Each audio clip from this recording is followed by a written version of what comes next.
आज हम atoms and molecules chapter की कुछ इंपॉर्टेंट चीजों के बारे में जानेंगे। तो लॉ ऑफ केमिकल कॉम्बिनेशन में दो लॉ है, law of conservation of mass and law of constant proportion.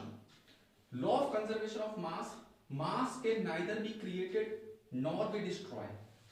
इसका एग्जांपल है C+O2 गिव्स CO2।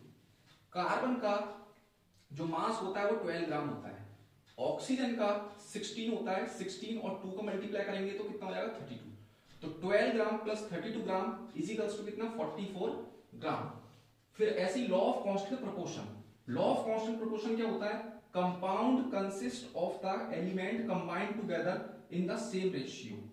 इसका एग्जांपल जैसे है H2O, H2O में 2 तो ये हो गया इसके मॉलिक्यूल्स और 1 क्या हो गया इसका, 1 हो गया इसका एटॉमिक मास।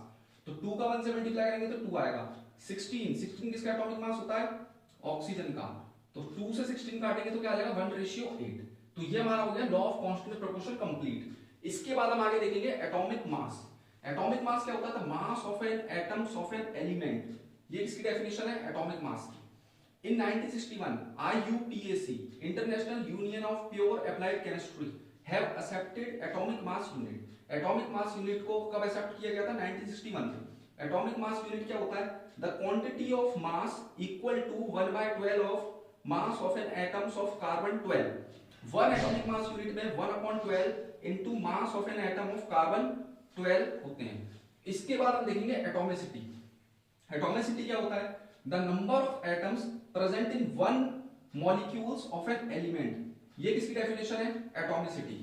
अब एटॉमिसिटी में हम देखते हैं कुछ नेम, देखते हैं कुछ फॉर्मूले, कुछ एटॉमिसिटी। तो आर्गन, आर्गन का जो सिंबल होता है वो Ar होता है, ऑक्सीजन का सिंबल होता है O2, हाइड्रोजन का सिंबल होता है H2, फास्फोरस का सिंबल होता है P4, सल्फर का होता है S8, ओजोन का होता है O3। अब आर्गन क्या होता है, मोनोएटॉमिक होता है। मोनोएटॉमिक का मतलब इसमें 1 होते हैं, जिसमें 1 एटम प्रेजेंट होते हैं वो मोनोएटॉमिक होता है, जिसमें 2 होते हैं वो डायटॉमिक होता है। हाइड्रोजन में कितने हैं, 2 है तो वो भी डायटॉमिक है। फास्फोरस क्या है, 4 है तो ये क्या है, टेट्राटॉमिक है। इसमें 8 है तो ये पॉलीएटॉमिक है। और ओजोन में 3 है तो ये ट्राइएटॉमिक है। Thank you so much.